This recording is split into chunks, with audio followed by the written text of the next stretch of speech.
So మన next topic వచ్చేసరికి liability of a firm and its partners to a third party. Okay, partnership firm liability ఎలా ఉంటది, partners liability ఎలా ఉంటది third parties కి అని చెప్పేసి ఇక్కడ ఆస్పెక్ట్ అమ్మా. Okay right. So first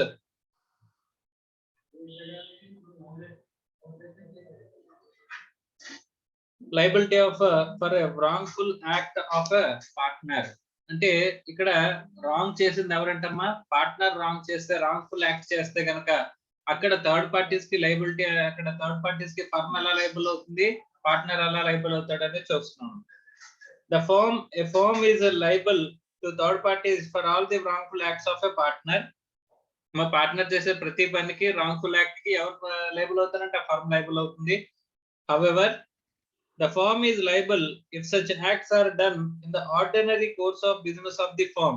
Ordinary course of the firm, ordinary course of business లో గనక పార్ట్నర్ అవి చేసి ఉంటే వాటికి ఎవరు లయబుల్ అవుతారంటమ్మా, ఫర్మ్ లయబుల్ అవుతుందంట. Thus, where any third party dealing with the firm suffers a loss from the wrongful acts of a partner, the firm is liable for such loss. However, the firm will be liable only if the wrongful act is done either in the ordinary course of business of the firm and within the authority of all the other partners.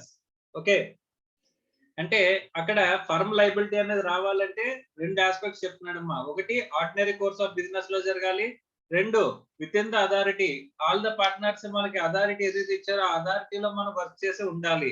అప్పుడు మాత్రమే even though ఇది wrongful act of a partner జరిగినా సరే అక్కడ ఎవరు liable అవుతారంటమ్మా, firm అనేది liable అవుతుంది అని చెప్పేసి చెప్తున్నారమ్మా.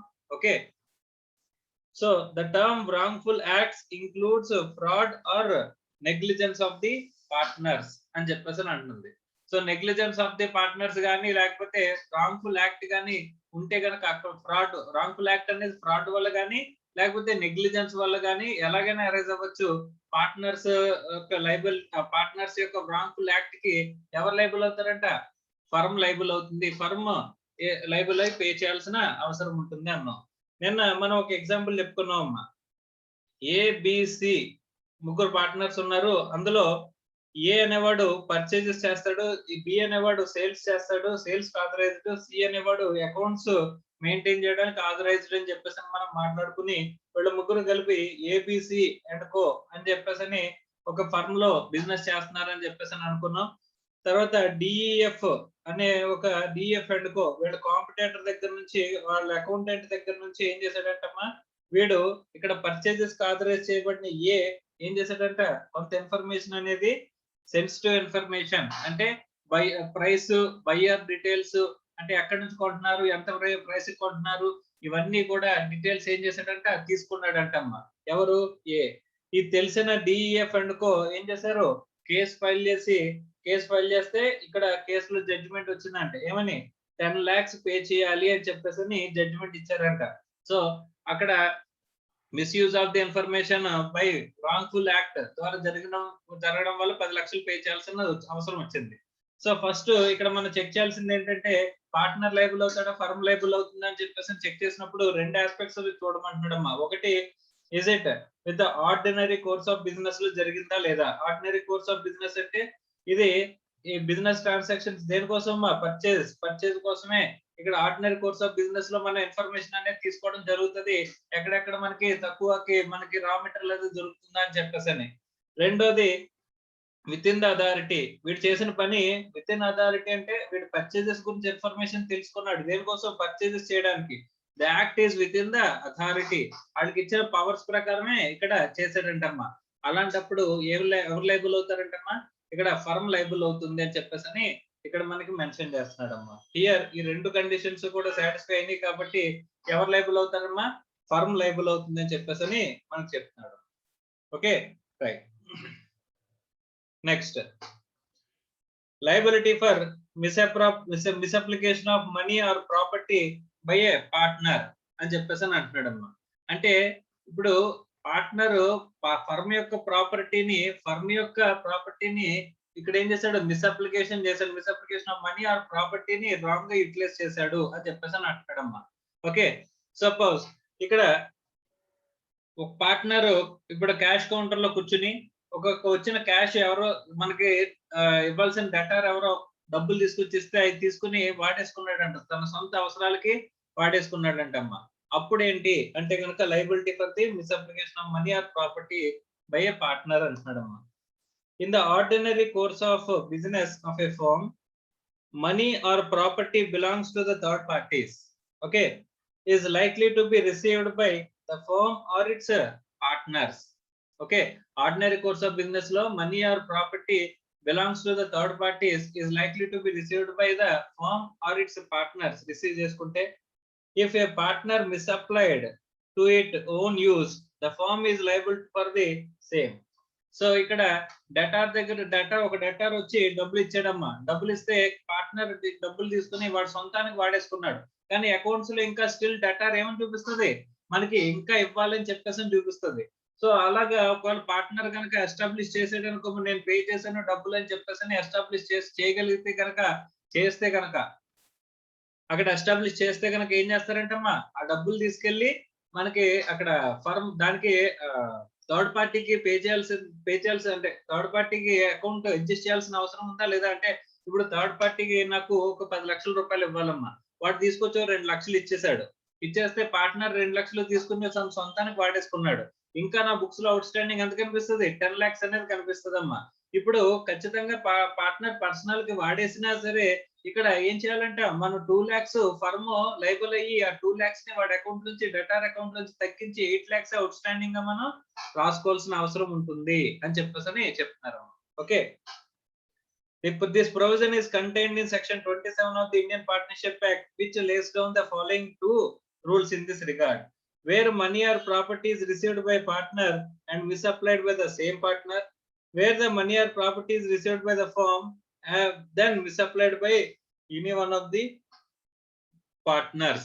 In both the cases, the firm will be liable to third parties. రెండు చోట్ల కూడా థర్డ్ పార్టీస్ ఎవరు లైబుల్ అవుతారంటమ్మా, పార్ట్నర్షిప్ ఫర్మ్ లైబుల్ అవుతుంది. అంటే ఫస్ట్ పార్ట్నర్ ఎవరైతే రిసీవ్ చేసుకున్నాడో వాడే మిస్అప్లై చేయడం కానీ, లేకపోతే టోటల్ గా ఫర్మ్ రిసీవ్ చేసుకున్న డబ్బులు కంటే ఎవరో ఒక పార్ట్నర్ రిసీవ్ చేసుకున్న డబ్బుల్ని వేరే పార్ట్నర్ వచ్చి మిస్అప్లై చేసేయడం కానీ, వాటి పర్సనల్ యూజ్ చేసుకోవడం కానీ చేసినప్పుడు థర్డ్ పార్టీస్ కి ఎవరైతే డబ్బులు పే చేశారో వాళ్ళకి ఎవరు లైబుల్ అవుతారంటమ్మా, still firm is liable.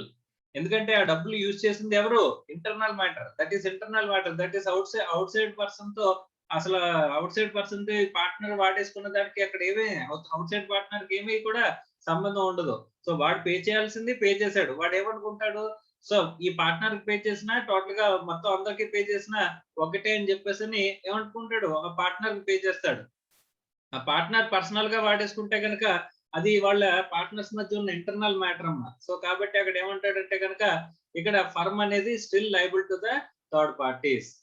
Sir మా ఇక్కడ liability of the third parties గురించి మాట్లాడుకుంటున్నాం సార్. ఇప్పుడు ఈ wrongful act of the partner కానీ లేకపోతే ఇలా మిస్యూటిలైజ్ చేసినప్పుడు పార్ట్నర్ దగ్గర నుంచి ఫర్మ్ తీసుకునే రైట్ ఉంటుందా? Yes, always there. So normal గా థర్డ్ పార్టీస్ గురించి మనం మాట్లాడుకుంటున్నామమ్మా. సో థర్డ్ పార్టీస్ కి లైబుల్ ఎవరు అవుతారంటే ఫర్మే లైబుల్ అవుతుంది. ఫస్ట్ పే చేయాల్సింది ఫర్మ్, ఆ తర్వాత పార్ట్నర్ దగ్గర నుంచి కలెక్ట్ చేస్తారా లేదా అనేది తర్వాత విషయం.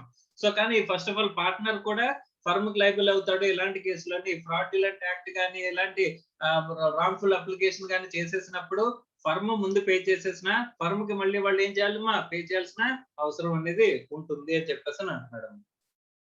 Next, liability by holding out. Okay, right. Sometimes a person is not a partner in the firm, but he knowingly permits himself to represent as a partner. In such cases, he is held liable as if it was a partner in the firm, as if he is a partner in the firm, and such a person is known as a partner by holding out or by estoppel. Amma చాలా important ఇది. ఇక్కడ చూసుకుంటే వీడు partner liability by holding out అంటే holding out estoppel or holding out అంటారమ్మా. ఈ situation లో ఎలా ఉంటుందని చెప్పేసానంటే, ఇప్పుడు ఏ బి ఇద్దరు కూడా పార్ట్నర్స్ అమ్మా, బిజినెస్ చేస్తున్నారు, పార్ట్నర్షిప్ బిజినెస్, వీళ్ళిద్దరూ కలిపి పార్ట్నర్షిప్ బిజినెస్ చేస్తున్నారమ్మా. ఓకే, సి అనేవాడు చాలా రెప్యూటెడ్ పర్సన్. ఓకే, సో ఇక్కడ డి అనేవాడు ఒకడు ఉన్నప్పుడు వీళ్ళిద్దరు పక్కనే ఉన్నారమ్మా. ఉన్నప్పుడు ఇక్కడ బి చెప్తున్నాడంట, సి మా ఫర్మ్ లో పార్ట్నర్. ఇది వీళ్ళిద్దరూ చేస్తుంది ఏంటి, ఫర్మ్ అమ్మ. ఓకే, ఈ ఫర్మ్ కి అవుట్ సైడ్ గా ఉన్న పర్సన్ ఎవరు, సి. ఇక్కడ బి ఏం చెప్పాడంట, సి అనేవాడు మా ఫర్మ్ లో పార్ట్నర్ అని చెప్పేసి బి చెప్పాడంట. ఎవరు, బి స్పెసిఫై చేశాడంటే ఇలాగని. అప్పుడు వెంటనే సి ఏం చేయాలమ్మా, సి దాన్ని ఖండించాలి. బాబు నేను ఏ పార్ట్నర్షిప్ లోని పార్ట్నర్ని కాదు, నాకు సంబంధం లేదు అని చెప్పేసి చెప్పాలి. కానీ ఆ విషయం చెప్పలేదంట. సి నవ్వి ఊరుకున్నాడంట. ఓకే, సో ఇక్కడ సి ఏం చేయలేదమ్మా, ఇక్కడ వీడికి తెలిసే చెప్పినా సరే ఇక్కడ సి ఏం చేయాలి, వెంటనే ఖండించాలి, రెస్ట్రిక్ట్ చేయాలి. కానీ అలా చేయలేదంట. చేయకపోతే ఇప్పుడు ఈ విషయం విన్న డి ఏమనుకుంటాడమ్మా, ఇక్కడ సి అనేవాడు నిజంగా ఏ అండ్ బి, ఏ బిలతో వీళ్ళిద్దరూ చేసే బిజినెస్ తో పార్ట్నర్షిప్ లో ఉన్నట్టున్నాడు. సి అనేవాడు చాలా reputed person and trust worthy person, honest person, కాబట్టి ఈ ఫర్మ్ కూడా హానెస్ట్ పర్సన్ అని చెప్పేసి అనుకుని వీడు ఏం చేశాడంటమ్మా, ఈ ఫర్మ్ తో డీల్ చేశాడంట. ఈ ఫర్మ్ తో ట్రాన్సాక్షన్ చేశాడంట. ఈ ఫర్మ్ తో ట్రాన్సాక్షన్ చేసినప్పుడు ఈ ట్రాన్సాక్షన్ లో ఒక 2 lakhs rupees worth of goods అనేవి ఇచ్చాడు, కానీ వీళ్ళు ఇంకా డబ్బులు ఇవ్వలేదంట. 2 lakhs వర్త్ ఆఫ్ గూడ్స్ అనేవి ఏ అండ్ బి ఇద్దరు కలిపి తీసుకున్నారు. ఓకే, డి దగ్గర నుంచి. కానీ వాళ్ళు రీపేమెంట్ మాత్రం చేయలేదంట. సో ఈ రీపేమెంట్ కి ఎవరిని లైబుల్ చేయొచ్చంటమ్మా, సి ని లైబుల్ చేయొచ్చంట. సార్ సి కి సంబంధం ఏంటి సార్, సి పార్ట్నర్ కూడా కాదు కదా అని చెప్పేసి అంటే, ఇక్కడ సి పార్ట్నర్ కాదు, కాకపోతే ఇక్కడ బి అనేవాడు సి అనేవాడు మా ఫర్మ్ లో పార్ట్నర్ అని చెప్పేసి చెప్పినప్పుడు వీడేం చేయాలి, సి అనేవాడు ఖండించాలి. సో ఖండించలేదు కాబట్టి D on wrong belief, D ఏం చేశాడమ్మా, ఆన్ ద బిలీఫ్ దట్ ఇక్కడ ఏబి అండ్ కోతో నేను ట్రాన్సాక్షన్ చేయొచ్చు, ఎందుకంటే సి అనేవాడు పార్ట్నర్ గా ఉన్నాడు కదా అని చెప్పేసి అనుకుని ట్రాన్సాక్షన్ చేశాడు. సి ఉండడం వల్లే ట్రాన్సాక్షన్ చేశాడమ్మా డి అనేవాడు. ఏబి అండ్ కోతో, ఈ ఏబి అండ్ కో అనుకుందాం, ఏబి అండ్ కోతో ట్రాన్సాక్షన్ ఎందుకు చేశాడు అని చెప్పేసి అంటే గనక ఏబి అండ్ కోతో సి అనేవాడు పార్ట్నర్ గా ఉండడం వల్లే ట్రాన్సాక్షన్ చేశాడంట, లేకపోతే చేసేవాడే కాదంట. సో ఇప్పుడు డి అనేవాడికి ఎవరు లైబుల్ అవుతారమ్మా, సి అనేవాడు లైబుల్ అవుతాడు. సార్ అసలు ఆ లైబిలిటీ ఎలా అరేంజ్ అవుతుంది సార్ అంటే కనుక, it is a provision called liability by holding out, or ఇక్కడ పర్సన్ ఏమంటారమ్మా, ఎస్టోపల్. సో ఇక్కడ పార్ట్నర్ బై ఎస్టోపల్ అంటారు. సి కి లైబిలిటీ ఎలా వస్తుంది, సి లైబుల్ అవుతాడు. ఎలా అవుతాడంటే partner by estoppel or partner by holding out అనే ఇక్కడ ఆస్పెక్ట్ ద్వారా ఇక్కడ ఏమవుతాడమ్మా, ఇక్కడ పార్ట్నర్ అనేవాడు అవుతాడు and he is held liable అని చెప్పేసి అని చెప్తున్నారు. Okay right. సో ఇక్కడ నెక్స్ట్ పాయింట్ ఎగ్జాంపుల్ తర్వాత ఒక పాయింట్ ఉందమ్మా, పాయింట్ చూసిన తర్వాత నెక్స్ట్ ఆస్పెక్ట్ కి వెళ్దాం. However, a person can be held liable as a partner by holding out only if all the following conditions as contained in section 28(1) are satisfied. ఇందాక మనం చెప్పుకున్నాం కదమ్మా, ఇక్కడ సి లైబుల్ అవుతాడు అని చెప్పేసి చెప్పుకున్నాం కదా. ఇక్కడ సి లైబుల్ అవ్వాలంటే మినిమం ఒక 3 కండిషన్లు ఉన్నాయంట. 3 కండిషన్లు సాటిస్ఫై చేస్తే అప్పుడు సి లైబుల్ అవుతాడంట. ఆ కండిషన్స్ ఏంటి అనేది ఒకసారి చూద్దాం. First condition, there must be representation by person that he is a partner in the firm. That is, partner to be held liable must represent himself to be a partner in the partner of the firm. అంటే వాడు గాని లేకపోతే అవతల person గాని ఇక్కడ నేను firm లో partner ని అని చెప్పేసి ఏం చేయాలమ్మా, ఇక్కడ రిప్రజెంట్ చేయాలి. Represent himself to be a partner. అవతల పార్టీ చెప్పినప్పుడు ఒప్పుకోవడం కానీ, లేకపోతే అవతల పార్ట్నర్ వీడే నేను పార్ట్నర్ అని చెప్పుకోవడం కానీ, రెండిట్లో ఏదో చేయాలి. The third party who wants to hold another person liable by holding out must have the knowledge of the representation made by that person. So ఎవరైతే రిప్రజెంటేషన్ ఇచ్చారో ఆ రిప్రజెంటేషన్ అనేది వీడి నాలెడ్జ్ లో ఉండాలంటే ఎవడైతే ట్రాన్సాక్షన్ చేశాడో, అంటే ఇక్కడ డి అనేవాడు ట్రాన్సాక్షన్ చేశాడు కాబట్టి డి నాలెడ్జ్ లో ఉండాలంట. ఏమని, సి అనేవాడు పార్ట్నర్ అని చెప్పేసి చెప్పిన విషయం ఇక్కడ ఇక్కడ డి నాలెడ్జ్ లో ఉండాలంట. దాంతో పాటు next, the third party who wants to hold the another person liable by holding out must have acted on the faith of such representation and give the credit to the firm. So ఇక్కడ వీడు partner గా ఉన్నాడు అని నమ్మి, ఇప్పుడు C అనేవాడు partner కాబట్టే మాత్రమే ట్రాన్సాక్షన్ చేసి ఉండాలి. అలా చేసి ఉండి ఉన్నట్లయితే అప్పుడు ఎవరిని లైబుల్ చేయొచ్చమ్మా, సి ని లైబుల్ చేయొచ్చంట. ఏమని, partner by holding out or estoppel అని చెప్పేసి మనం ఏం చేయొచ్చంటమ్మా, ఇక్కడ లైబుల్ చేయొచ్చు. అప్పుడు సి పే చేయాల్సిన ఆబ్లిగేషన్ ఉంటుందా సార్, ఎస్ పే చేయాల్సిన ఆబ్లిగేషన్ అనేది సి కి ఉంటుంది అని చెప్పేసి అని చెప్తున్నారమ్మా. Okay, so this is with respect to liability by holding out. Okay, or estoppel or liability by holding out అంటే దాని అర్థం ఇది. Okay right. మరి నేను ఎవరిని అడిగితే వాళ్ళు కొంచెం ఆన్సర్ చేయండి అమ్మా.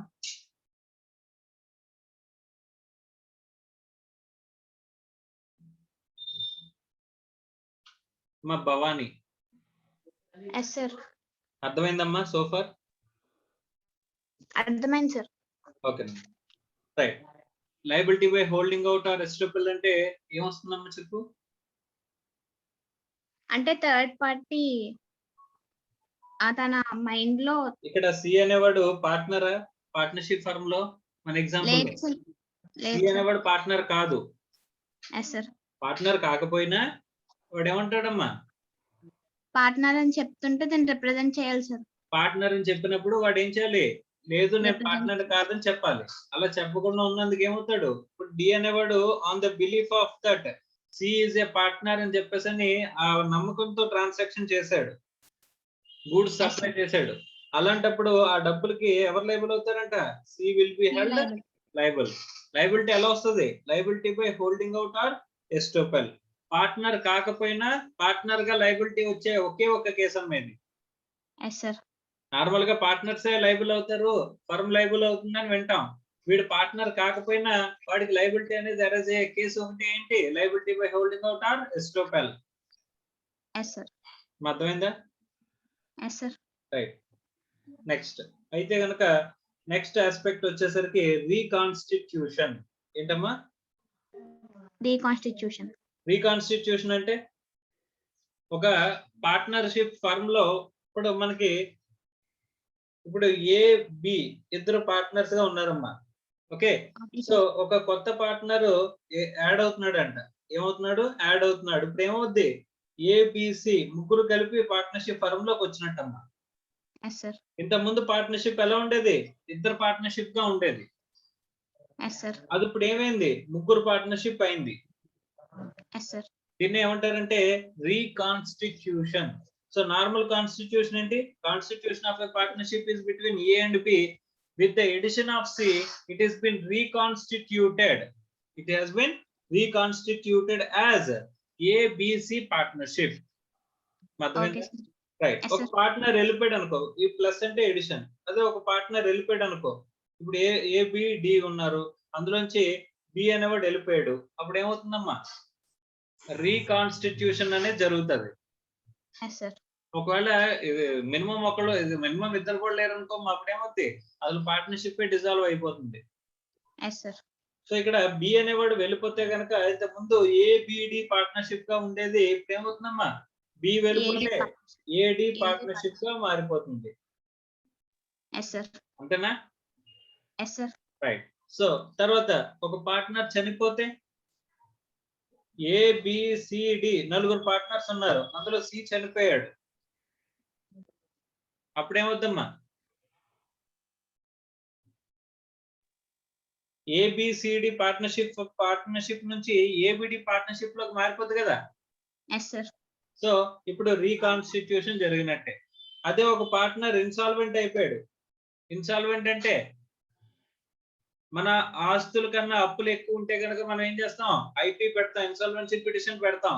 ఆ ఇన్సాల్వెన్సీ పిటిషన్ ఫైల్ చేసిన తర్వాత official receiver are official assignee వచ్చి వీడు షేర్ ఆఫ్ ప్రాఫిట్స్, వీడి షేర్ ఆఫ్ అసెట్స్ అన్ని తీసుకుని వెళ్ళిపోతాడమ్మా. తీసుకుని వెళ్ళిపోయిన తర్వాత టోటల్ లయబిలిటీస్ అన్నిటి నుంచి వాడిని ఏం చేస్తాడు? డిశ్చార్జ్ చేస్తారు. లాస్ట్ లో ఇన్సాల్వెన్సీ పిటిషన్ అయిపోయిన తర్వాత, క్లియరెన్స్ అయిపోయిన తర్వాత లాస్ట్ ఏం ఇస్తారంటే డిశ్చార్జ్ ఆర్డర్ ఇస్తారమ్మా. Okay sir. So discharge order ఇస్తే మొత్తం వాడు ఏమవుతాడు? టోటల్ అన్ని కాంట్రాక్ట్స్ నుంచి రిలీవ్ అయిపోతాడు. సో వన్స్ ఇన్సాల్వెన్సీ వస్తే కనుక ఆటోమేటిక్ గా ఫర్మ్ నుంచి ఏమైపోతాడు? పార్ట్నర్ బయటికి వెళ్ళిపోతాడు. అర్థమైందా? సో అలా వెళ్ళిపోతే కనుక అప్పుడు కూడా ఏమవుతుందంట? రీకాన్స్టిట్యూషన్ అనేది జరుగుతుంది. అర్థమైందా? సో రీకాన్స్టిట్యూషన్ కి ఎన్ని రీజన్స్ ఉన్నాయి చెప్పమ్మా? సో రీకాన్స్టిట్యూషన్ జరగడానికి ఎన్ని రకాల రీజన్స్ ఉన్నాయి? ఒకళ్ళు యాడ్ అవ్వచ్చు, ఒకళ్ళు మైనస్ అవ్వచ్చు. అడ్మిషన్, రిటైర్మెంట్, తర్వాత డెత్, డెత్, ఇన్సాల్వెంట్. ఇన్సాల్వెన్సీ. అర్థమైందా? Yes sir. ఇవన్నీ కూడా కేసెస్ అమ్మా. ఆర్ ఎక్స్పల్షన్ కూడా మనం మాట్లాడుకోవచ్చు. ఎక్స్పల్షన్ అంటే ఒక పార్ట్నర్ బలవంతంగా తీసేయడం. Okay sir. ఓకే, సో ఇవన్నీ కూడా మనకి different reasons for the reconstitution of the firm. Okay sir. So అందులో అడ్మిషన్ గురించి చదవమ్మా. Admission of a partner. A new partner can be admitted in an existing firm only with the consent of all the partners. A newly admitted partner is known as incoming partner. The provision relating to the admission of a partner is contained in Section 31, subsection 1 of Indian Partnership Act, which states that subject to contract between the partners and to the provision of Section 30, no person shall be introduced as a partner into a firm without the consent of all the existing partners. So ఇక్కడ ఒక partner అయిన వాడు admit అవ్వాలంటే ఏం చేయాలంట? అందరు partners agree అయ్యి consent ఇవ్వాలంట. అప్పుడు మాత్రం ఏం చేయగలమంటమ్మా? అడ్మిషన్ ఆఫ్ ఏ పార్ట్నర్ అనేది కుదురుతుంది అని చెప్పేసి అని చెప్తున్నాడమ్మా. అర్థమైందా? Right. With the consent of all the partners. వచ్చే కొత్త పార్ట్నర్ ఇన్కమింగ్ పార్ట్నర్ అంటే ఆ ఇన్కమింగ్ పార్ట్నర్ యొక్క ఏం జరుగుతుంది? అడ్మిషన్ అనేది జరుగుతుంది అని చెప్పేసి అని అన్నారు. సార్ కొత్తగా పార్ట్నర్ అడ్మిట్ అయితే వాడికి లయబిలిటీస్ ఏముంటాయమ్మా? వాడు జాయిన్ అయినప్పటి నుంచి ఉన్న లయబిలిటీస్ ఉంటే అంతకు ముందు నుంచి ఉన్న లయబిలిటీస్ కూడా వాడు లయబుల్ అవుతాడా? జాయిన్ అప్పటి నుంచి ఉన్న లయబిలిటీస్. ఓకే, చూద్దాం అమ్మా. నెక్స్ట్ చదువు. The analysis of this section reveals that a new partner can be admitted into an existing firm in any way of the following ways: with the consent of all the partners, in accordance with the contract already entered into between the partners for the admission of a new partner. So in accordance with the contract we already entered into between the partners for the admission of a new partner గాని లేకపోతే consent of all the partners గాని మనం ఉంటే గనక అప్పుడు కొత్త partner అనేవాడు admit అయ్యే అవకాశం ఉంటుంది అని చెప్పేసి అని చెప్తున్నాడు అమ్మా. అర్థమైందా? Next liability of the acts of the firm. And sir liabilities ఎలా ఉంటే చదవాలమ్మా. Next liabilities of the acts of the firm done before admission. An incoming partner is not liable for the acts of the firm done before his admission into the firm, Section 31, subsection 2. Thus, he is not liable for the past debts of the firm. Okay, so he is not liable for the past debts of the firm అంటున్నాడు. అంటే ఎప్పటి నుంచి అయితే నువ్వు admit అయ్యావో అప్పటి నుంచే liable అవుతావు, కానీ అంతకు ముందు ఉన్న అప్పులకి వాటికి కూడా నువ్వు లయబుల్ అవుతావు అంటే లయబుల్ అవ్వవు. For the act of a firm అంటే ఇక్కడ ఏ రోజు అయితే అడ్మిషన్ జరిగిందో ఆ రోజు నుంచే నీకు లయబిలిటీ అనేది అరైజ్ అవుతుంది అని చెప్పేసి చెప్తున్నాడు అమ్మా. Yes, sir. Next Liability for the acts of the firm done after admission. As a matter of fact, the liability of an incoming partner starts from the date of his admission into the firm. Thus, he is liable for all the acts of the firm done after he became a partner in the firm. So partner అయిన తర్వాత ఉన్న ప్రతి దానికి ఏమవుతాడమ్మా? Liable అవుతాడు. Yes, sir. ఆ తర్వాత జరిగిన all acts కి వీడు ఏమవుతాడు? లయబుల్ అవుతాడు. ఫర్మ్ యాక్ట్స్ కి. అర్థమైందా? Yes, sir. Right. So this is admission of a partner. Off చేసాము.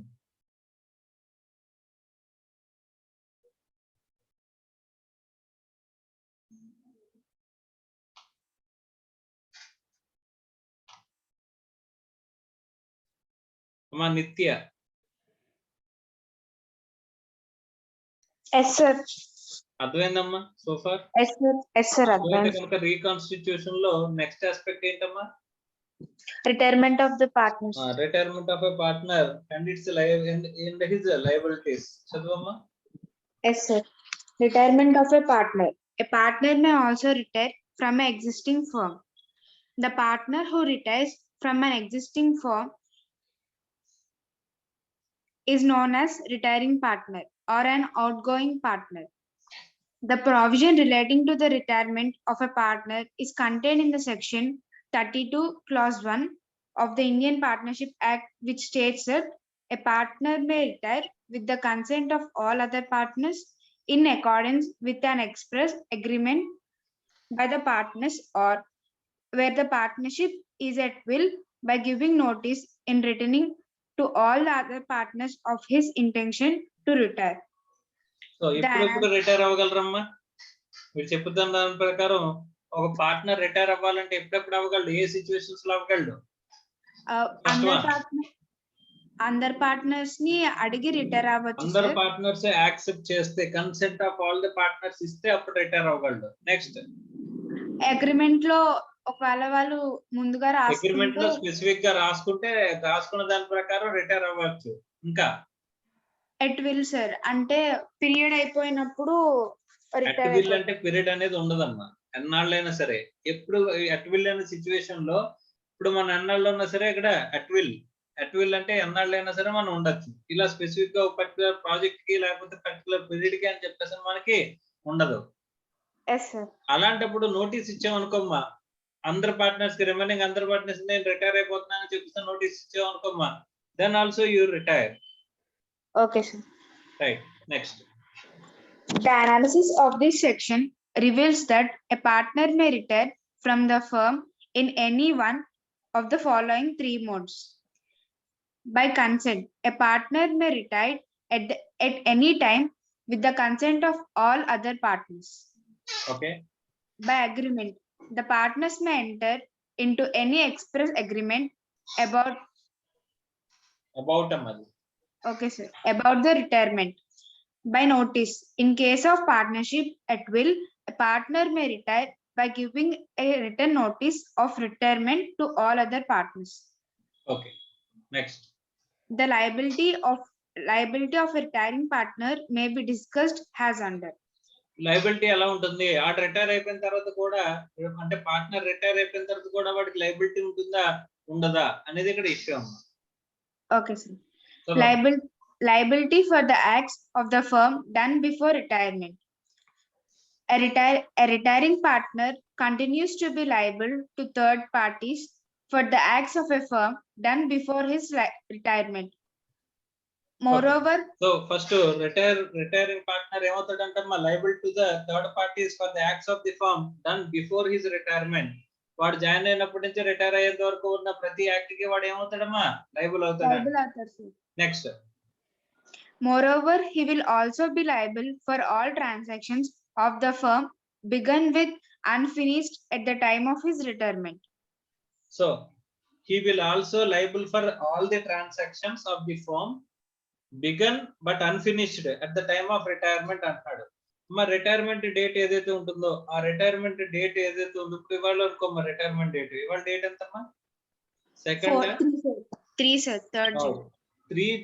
3rd July 2021 ఇవాళ డేట్ అమ్మా.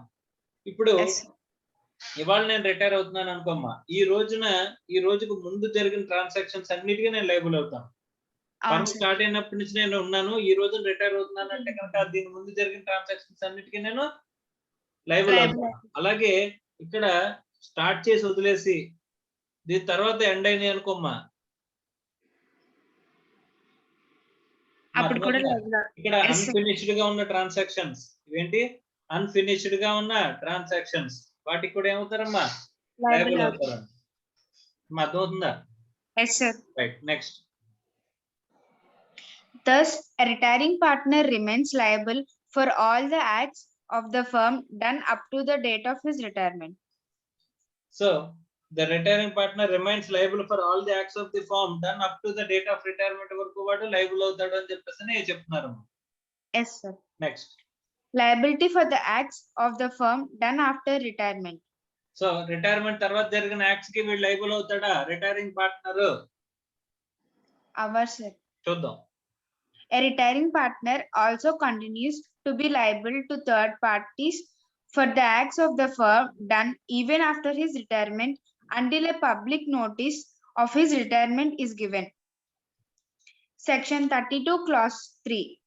This liability of a retiring partner is based on the principle of holding out. ఇప్పుడు retirement అయిపోయిన తర్వాత ఎవరైనా liable అవుతారమ్మా? Retirement అయిపోయిన తర్వాత కూడా లయబుల్ అయ్యే అవకాశం ఉందా? మనం రిటైర్ అయిపోయిన విషయం ఎవరికి తెలియాలమ్మా? పబ్లిక్ కి తెలియాలి. సో నేను రిటైర్ అవ్వనన్న విషయం జనాలకు తెలియాలి. ఓకే, ఎవరు జనరల్ గా ఇప్పుడు పార్ట్నర్స్ లో బోల్డెన్ రకాలు ఉంటారు కదా. అందులో యాక్టివ్ పార్ట్నర్ ఉంటాడమ్మా. యాక్టివ్ పార్ట్నర్ థర్డ్ పార్టీస్ తెలుస్తుందో తెలీదా? తెలుస్తారు సార్. Sleeping partner తెలుస్తాడా? తెలియదు సార్. సో ఎవరు ఇప్పుడే పబ్లిక్ నోటీస్ ఇవ్వాల్సింది? యాక్టివ్ పార్ట్నర్ ఇవ్వాలి సార్. యాక్టివ్ పార్ట్నర్ ఖచ్చితంగా పబ్లిక్ నోటీస్ ఇవ్వాలి. పబ్లిక్ నోటీస్ ఇవ్వకపోతే ఇంకా స్టిల్ ఎక్కడ కనిపించినా వాడు పార్ట్నర్ అని అనుకుంటాడు కదమ్మా. అనుకుంటా సార్. సో అనుకున్నప్పుడు వాడితో ట్రాన్సాక్షన్ చేసేస్తే అప్పుడు తర్వాత దానికి లైబుల్ అవ్వాలా లేదా వాడు? అవుతారు సార్. సో అందుకని పబ్లిక్ నోటీస్ ఇవ్వకుండా నార్మల్ గా రిటైర్ అయిపోతే ఫర్మ్ లో నీ పేరు ఉండదు. కానీ నువ్వు కనుక పబ్లిక్ నోటీస్ ఇవ్వకుండా రిటైర్ అయిపోయినట్లయితే అర్థమవుతుందా? ఎస్ సార్, అర్థమవుతుంది. సో అలాంటప్పుడు ఏమవుతుందంట, అక్కడ పార్ట్నర్ కి స్టిల్ లైబిలిటీ అనేది ఎగ్జిస్టెన్స్ లో ఉంటుందంట. సార్ లైబిలిటీ ఎలా ఉంటుంది సార్? పార్ట్నర్ కాదు కదా, రిటైర్ అయిపోయాడు కదా, అయినా సరే లైబిలిటీ ఎలా ఉంటుందంటే కనుక ఒక పార్ట్నర్ బై హోల్డింగ్ అవుట్ కి పార్ట్నర్ కాకపోయినా లైబిలిటీ ఎలా ఉంటుందో ఇక్కడ రిటైర్మెంట్ తర్వాత పార్ట్నర్ కి కూడా లైబిలిటీ అనేది అలాగే అరేంజ్ అయి ఉంటుంది అని చెప్పేసి చెప్తున్నాడు. Yes sir. అర్థమైందా? రైట్. Yes sir. సార్ ఇప్పుడు లైబిలిటీ చెప్పమ్మా. స్లీపింగ్ పార్ట్నర్ నోటీస్ ఇవ్వకపోయినా కూడా తను హోల్డింగ్ అవుట్ కింద అసలు ముందు వాడు పబ్లిక్ తెలుసమ్మా? తెలియదు sir.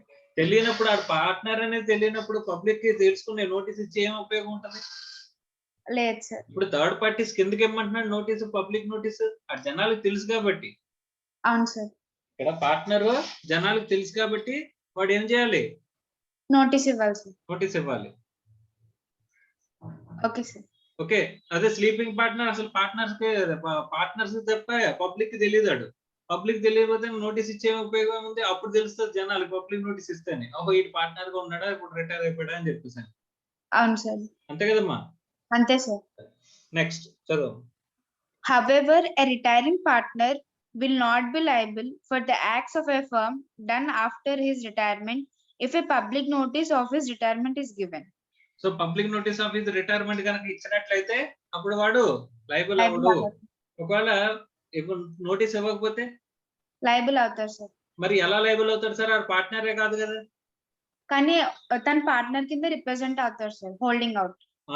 Holding out or estoppel అనే సిచ్యువేషన్ ద్వారా వాళ్ళ లైబిలిటీ అనేది కన్ఫర్మ్ చేయబడుతుంది. అర్థమవుతుందా? Expulsion of a partner. A partner cannot be ordinarily expelled from the firm. In certain expulsion cases, he can be expelled by following exceptional cases. In certain exceptional cases, he can be expelled by following prescribed procedure. The provision relating to the expulsion of a partner is contained in the section 33 clause 1 of the Indian Partnership Act. Subsection amma. Number on the subsection anal 33 subsection 1. Okay sir. Of the Indian Partnership Act, which states that a partner may not be expelled from a firm by any majority of the partners, save in the excess in good faith of powers conferred by a contract between the partners. Okay. అంటే ఇక్కడ general గా partners majority rule తీసుకొచ్చేసి ఒక partner ని బయటికి పంపించేద్దాం అంటే పంపించగలరా? పంపించలేరు అంటున్నాడమ్మా.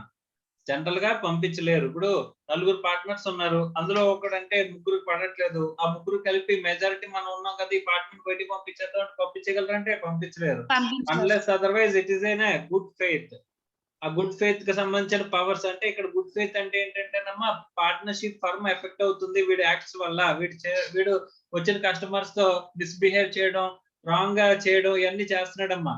అలాంటప్పుడు దాని వల్ల ఏమవుతుంది, పార్ట్నర్షిప్ ఫర్మ్ బిజినెస్ ఎఫెక్ట్ అవుతుంది అని చెప్పేసి నేను గుడ్ ఫెయిత్ కనుక అనుకుంటే కనుక అప్పుడు ఏం చేయొచ్చమ్మా? రిమూవ్ చేయొచ్చు, ఎక్స్పెల్ చేయొచ్చు అంట. yes sir. Okay. Next. The analysis of this section reveals that generally a partner cannot be expelled from the firm. He can be expelled only if the following conditions are satisfied.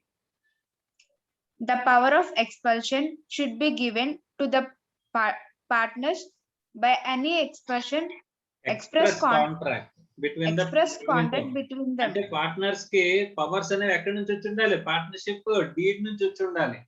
Yes sir. ఒకసారి ఒక partner expel చేయాలంటే కనుక ఏం చేయాలమ్మా? Partnership deed లో ఆ విషయం mention చేసుకోవాలి. ఈ కేసు ఈ సిచ్యువేషన్స్ లో మనం పార్ట్నర్ ని ఎక్స్పెల్ చేయగలము, తీసేయగలము అని చెప్పేసి రాసుకుంటే అప్పుడు తీయగలరమ్మా, లేకపోతే తీయలేరు. Yes sir. Next. The power of expulsion should be exercised by a majority of partners.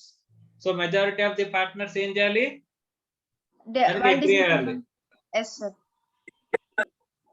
The power of expulsion should be exercised in absolute good faith.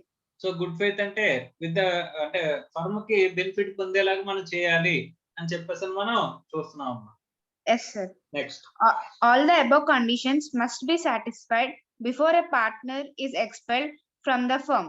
If these conditions are not satisfied, then the expulsion of a partner is not proper and is without any legal effect. అంటే ఒకవేళ ఈ conditions కనుక satisfy చేయకుండా ఒక partner ని బలవంతంగా తీసేయమంటే అది చెల్లుతుంది లీగల్ గాని వాడు వెళ్ళి Correct. కోర్టులో కంటెస్ట్ చేశాడంటే తిరిగి వచ్చి మళ్ళీ పార్ట్నర్ గా కూర్చుంటాడంట. Yes, sir. Okay right next The liabilities and rights of an expelled partners are the same as those of a retiring partners. So ఇక్కడ లైబిలిటీస్ ఎలా ఉంటాయి సార్ అంటే ఎక్స్పర్ట్ పార్ట్నర్ కి రిటైరింగ్ పార్ట్నర్ కి ఏదైతే లైబిలిటీస్ చదువుకున్నా అదే లైబిలిటీస్ అనేవి ఉంటాయి అని చెప్పేసి మాట్లాడుతున్నాడు అమ్మా ఇక్కడ expulsion Yes, of sir. A partnership లో. ఇక్కడ Yes, sir. పబ్లిక్ నోటీస్ ఎవరు ఇవ్వాలమ్మా? మిగతా పార్ట్నర్స్ ఇవ్వాలి సార్. ఆ, వాళ్ళని తీసేసామని. ఎందుకంటే రిటైరింగ్ పార్ట్నర్ బయటకు వెళ్ళిపోయి నన్ను తీసేస్తున్నారని చెప్పేసి పబ్లిక్ నోటీస్ ఇవ్వడం, మిగతా పార్ట్నర్ మేము తీసేసామని చెప్పేసి పబ్లిక్ Yes, నోటీస్ sir. ఇవ్వాలంట. ఎవరికి ఇవ్వాలి?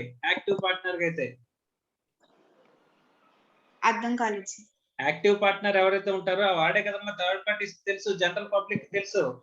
అవును సార్. వాడి కేసులో మాత్రమే అదర్ పార్ట్నర్స్ ఏం చేయాలి? నోటీస్ ఇవ్వాలి సార్. పబ్లిక్ పబ్లిక్ నోటీస్ అనేది ఇవ్వాలి. ఇది దేనికోసం? ఎక్స్పల్షన్ కోసం.